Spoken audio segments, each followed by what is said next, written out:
The biggest V of them all, vagina. We all have them in this room besides Noah. And let's talk about them. Let's dive in. No pun intended. Let's dive into the vagina. I have Diving into the vagina. infinite facts about the vagina.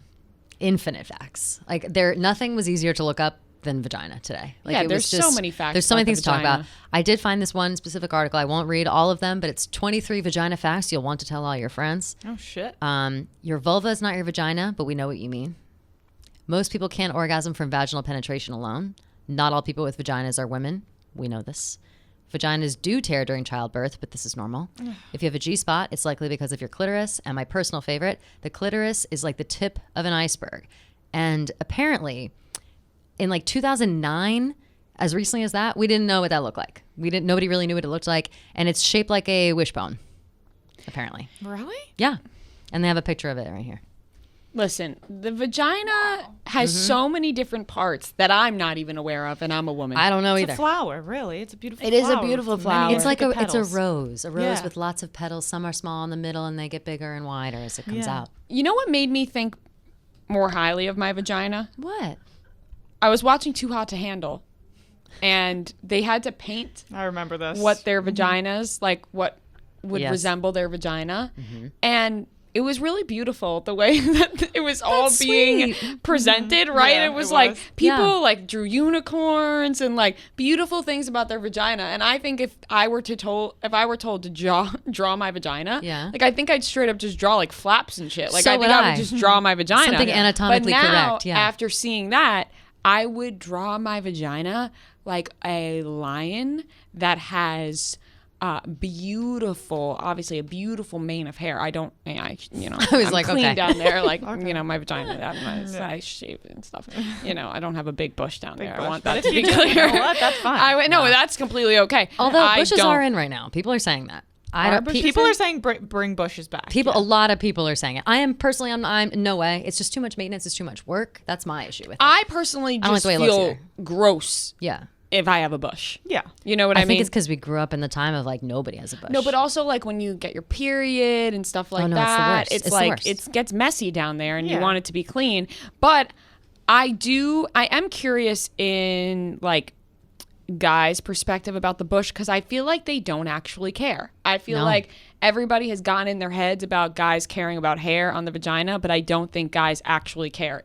Any way that they can see a vagina, they're fine with it. That's agree. exactly right. Yeah, that's exactly right. Have you guys? Are you familiar with the painter Georgia O'Keeffe?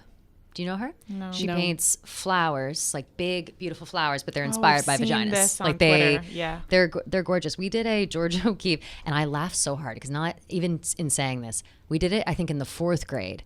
And I think back to my art teacher in the 4th grade, and she was such like a feminist bad bitch, and I didn't even realize it at the time. So much so that she had the whole class doing like chalk Georgia O'Keeffe, like including the boys, and explained this whole thing was like she models them off of like the vagina and its beauty, and we were all like, damn, okay, 4th grade, and In 4th grade? yeah, look at all the here, like all of that's her, beautiful. they're all like pastel inspired by vaginas, but flowers. That's beautiful. They're wonderful. I'm gonna shed a tear. Yeah, that's kind of No, it's lovely. So that kind of goes back to what you were saying about like painting it nicely and whatever, blah, blah, blah. The only time I ever think of it in like a nice way translated to art is Georgia O'Keeffe.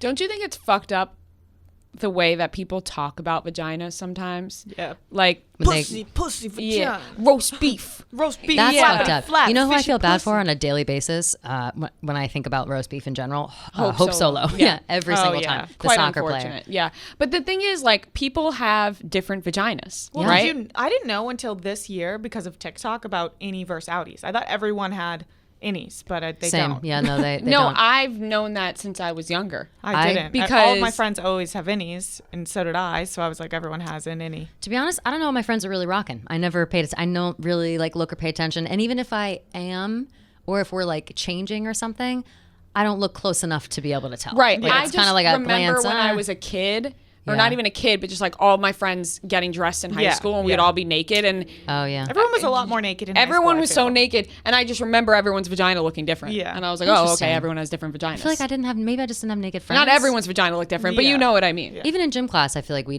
people weren't really like naked changing. Like nobody showered or anything. No, I'm talking about like when my friends like sleepovers, like getting ready to go out and shit. Yeah, I don't know. I guess everyone was always very naked actually in high school. Well, I think it just depends if that you're comfortable with that. Like me and my friends were always like really comfortable. Like you are uncomfortable with that.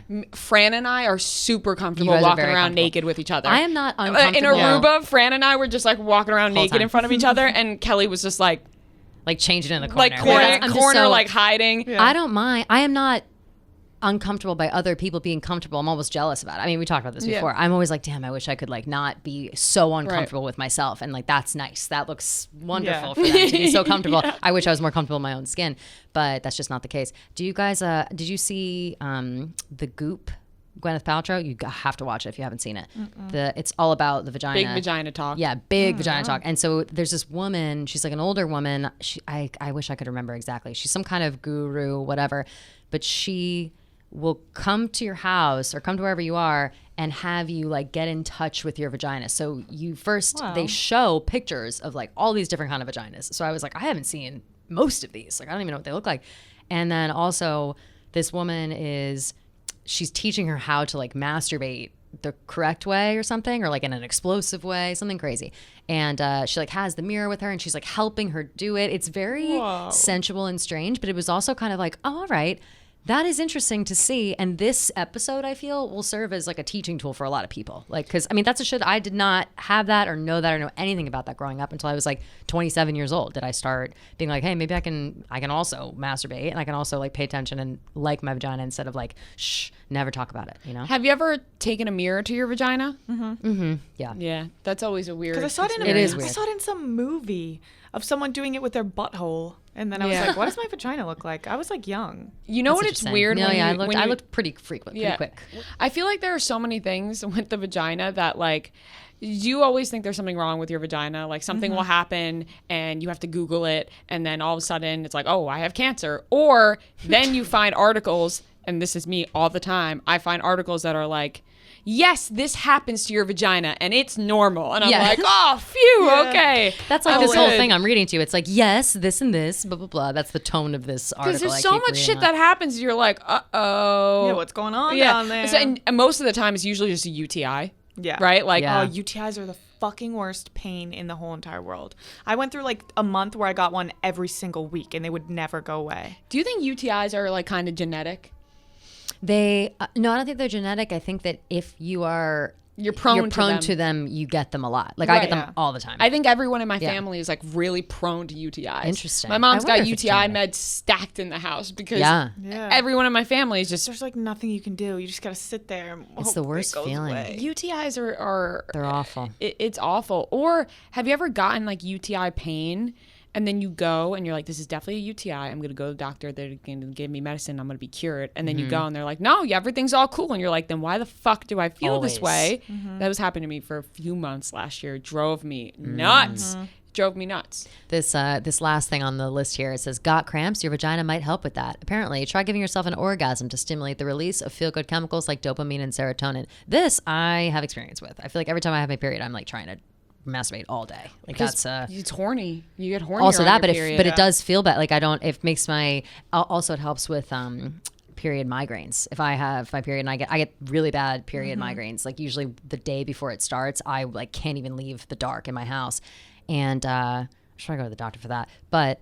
I'll just like masturbate for a couple of hours and then it will help. Like it'll go away. Well, on and off. People always get freaked out when I say that. I'm not literally for 4 hours sitting there. Well, it's what it's on and off, on and off, on and off. On and off, on and off, on and off is a kind of a lot. Well, it helps my headache. No, I know. I mean, you power to you. Good for you. It just seems like after once for me, I'm like, okay. Oh, wow. No. Not quite over here, but it really does help the headache, or at least takes your mind off it. For 5 hours. Honestly, well, I always say it's like day. On an afternoon. It's like, oh, I'll watch a movie and I'll be like, well, maybe one more time, and like, oh, it's just kind of around and it's there. But especially if I have a migraine like that, it weirdly does help. So I don't know, and then cramps do it. Orgasms or medicine? They kind of are. Like I will go to my grave saying that. Ever since I figured out that I could masturbate, then 4 years ago, now I've decided that that's it's my favorite medicine.